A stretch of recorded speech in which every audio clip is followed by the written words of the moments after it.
this is great, I'm a fan of whatever. But if you click on a message, read it all, you've opened up a certain level of permissions, not really friended them, but whatever. So it didn't just randomly click like, because somebody said something great in their first sentence, right? And one such message was from Ryan Leone. So his first sentence was praising me. However, unlike all the others, this was written by somebody who clearly had literary presence, knowledge, everything that could back up exactly why he liked what he liked in that thing that I saw under that stranger's name. So being receptive then, I clicked on it and read the whole message. The rest of it was just simply, would you write a blurb for my novel? Well, I knew things instantly then.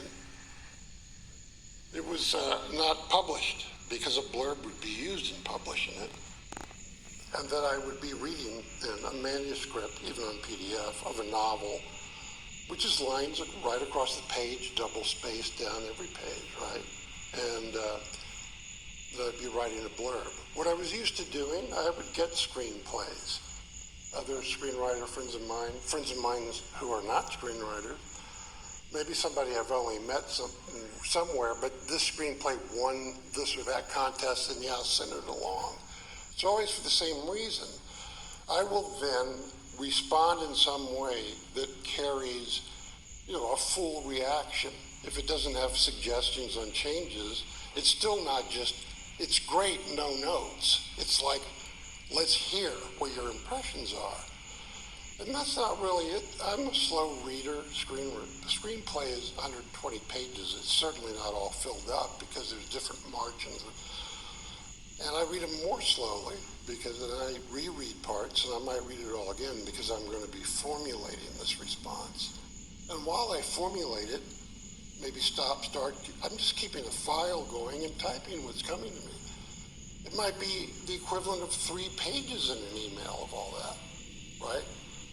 But I was going to be reading the manuscript of a novel that would have pages like that, and it would certainly be more than 120 of them, right?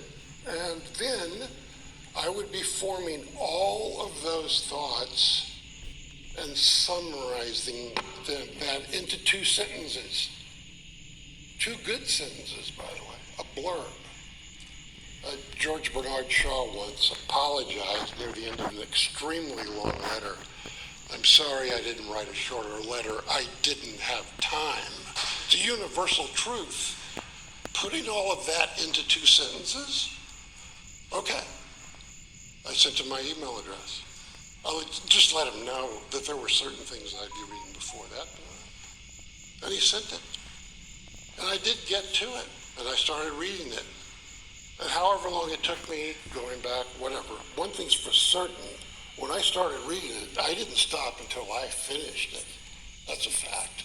In fact, even before I finished it, it was manifestly obvious to me that this was a major literary accomplishment. That in fact, my reading nonfiction books and knowing Chuck Palahniuk's novels and everything, I don't know what's going on really in literature right now. So I just kind of studied it up, and the movement called transgressive fiction that Chuck Palahniuk is in, well, this is a star example of that period. I knew it. So somehow I eventually was able to distill all my thoughts into a 2-sentence blurb, which actually wound up being one. I like those 2 sentences. And I emailed Ryan back, not only with the blurb, of course, but with a lot of other stuff, basically opening up a friendship. And I got an email back like that. What happened over the 6 years after that is that a friendship developed that got more and more affectionate until it was simply 2 people who loved each other, who signed their emails, Love Jim, Love Ryan, for the past 2 years of it. All of that, from stranger all the way through, without meeting in person,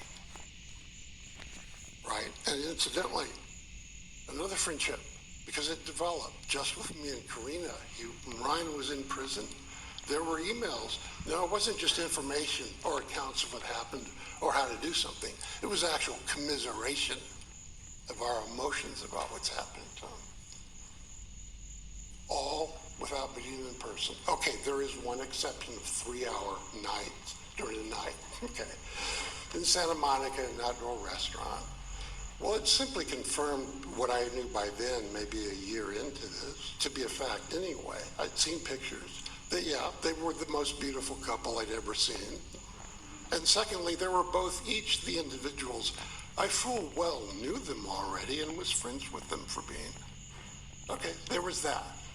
But everything else, without being in person. It's amazing to me. If it was anybody else, really, God, I'd be surprised, except it's Ryan Leone, and I'm not surprised. In fact, I met 2 people through him, the person who spoke before me, at Ryan Ramirez, and somebody who's coming up, Seth Ferrante, right, from Ryan, of course online, and some communication, and I believe maybe photographs, but until this day, we've never met in person. And that's not a surprise, because it's Ryan Leone. So what did I learn about Ryan Leone over this friendship? Well, at some point, as it got going, we began to work on a project. He wanted me to write just the narration for the documentary he's putting together, actually about himself, using all the videos and whatever he had of himself all the way through his life, home videos and everything.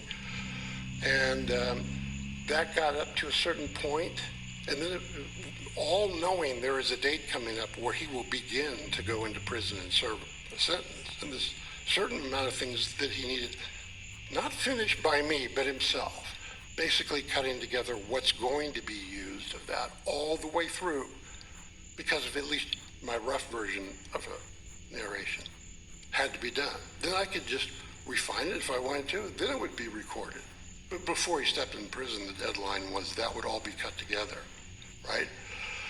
Well, I mean, he started to add the extra things that he was going to do before that, and things got really weird. And I just simply talked to him like I always did, understanding, trying to understand. Eventually hearing some preposterous things that I knew full well weren't true, but, I kept a good positive relationship with him all that time. And then he was incarcerated. And there was the contact between Karina and I telling me about all that. And then after that, there was like a new iteration of the same documentary idea. Still use all these videos from Ryan's life and wherever they were. And the criteria for picking a clip was this. We both knew it. Let's say it's about when Ryan was 21. Doesn't look very good. He's an addict in the video, and we talking about it. He says, "Yeah, it really shows me in a dark light, doesn't it?" Yeah, and he said, "Good, we'll use that one." The other kind of thing we would decide is we'd see basically the opposite. He'd be much younger, maybe with friends, whatever, and adults, but everybody was happy. It was just all just as sweet as it could possibly be, which he would comment on and simply say, "Yeah, it is that, isn't it sweet?" And yeah, but they said, "Good, it'll be such a stark contrast to what's coming. We'll use that one." And that's how the clips were decided. Well, Ryan, eventually, not that long ago, whatever time it was, he started his own YouTube channel, and he basically recorded the audio of him telling something about his life, with that same thumbnail the whole time, but you heard the audio. What these audio things were basically the accounts of all the mistakes that he'd made in his entire life without any of the facts being removed and nothing being burnished about it, except his own self-deprecating charm when he said it, but nothing was left out. And every mistake was his. I've never heard him blame anyone or anything else. All his mistakes, all freely shared with complete strangers.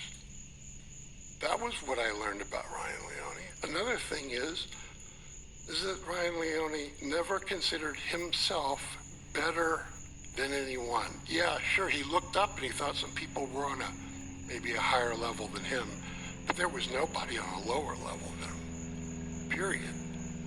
Could be all these complete strangers, maybe some of them are convicts or ex-convicts, doesn't matter. Nobody was he better than, ever. That was something about Ryan Leone. So he freely shared all the mistakes that were 100% his responsibility with all his people, that many of which are strangers, none of whom he was better than.